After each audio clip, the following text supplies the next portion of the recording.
آخوند قزوینی و تلبیس در مورد کتاب الادب المفرد.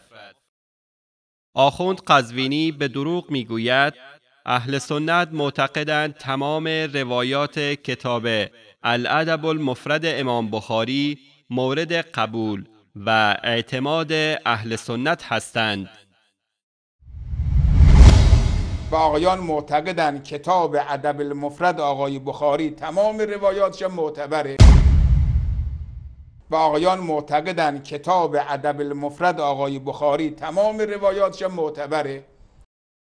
بینندگان گرامی، تاکنون هیچ یک از علمای اهل سنت نگفتند که تمام روایات کتاب الادب المفرد مورد اعتماد هستند، بلکه در این کتاب روایت‌های ضعیف هم وجود دارد و این آخوند دروغگو هیچ سند و مدرکی برای اثبات سخن خود ارائه نمی کند.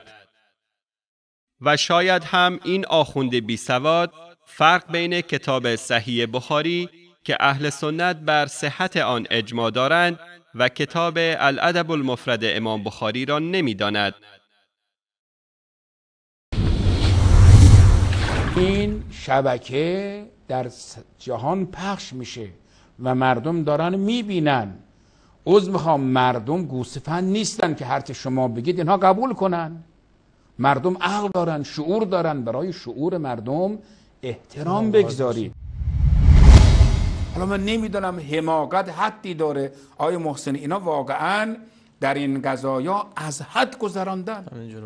بله از حد گذراندن. هر روزم دارن رسوا میشن ولی باز همینطوری دارن. حالا نمیدونیم چیه قضیه.